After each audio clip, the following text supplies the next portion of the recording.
kapuso, narito po ang mga kapanapanabik na ganap dito lamang po sa Born to Shine. Hindi nga po matanggap ni na Amelia at Megan ang ginawa nitong si Dara, kung kaya't galit na galit si Amelia at sinabi niya na hindi niya alam kung maniniwala pa ba siya dito sa mga alibay nitong si Dara, mga kapuso. Ganon din si Megan, nagmakaawa at umiiyak si Dara na patawarin niya ang kanyang ina, ngunit sinabi ni Megan na sa ngayon ay hindi pa niya alam kung ano ang kanyang magiging desisyon. Nakonsensya naman si Jenny, mga kapuso, dito sa nangyari kay Dara, at ang sabi nga niya ay kasalanan niya dahil nga kung hindi dahil sa video ay hindi ito mangyayari. Ngunit sinabi naman ng mga kaibigan nitong si Jenny na lalo na ang kanyang pamilya at ang kanyang ninang Charis na hindi na iyon kasalanan, bagkus si Dara mismo ang gumawa ng kanyang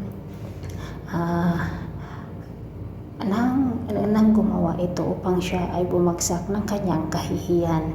Mga kapuso, kahit na sinabi ni Dara dito sa mga manonood na wala silang relasyon nitong si Freddy, ngunit si Freddy naman ay nagpahayag na natukso lamang siya dito kay Dara, at ito na nga talaga ang tuluyang pagkasira ng pangalan nitong si Dara dahil nga wala nang naniniwala sa kanya.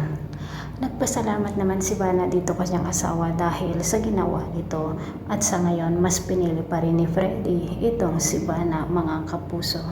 Tuluyan nang umalis si Megan dito sa Yumi, ngunit ang buong akala niya ay makakapag-solo siya. Wala na nga iyon dahil nga dito sa nangyari kay Dara at kay Freddy.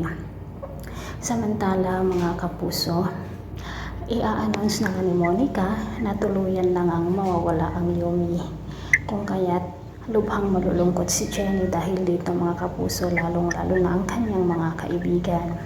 Ngayon ay tutulungan kaya ni Jenny ang kanyang mga kaibigan. Sana bigyan sila ni Coach Bana ng project para sa ganon ay tuloy pa rin ang nasimulan nilang karir. O diba, mga kapuso, ang ganda pag ganon.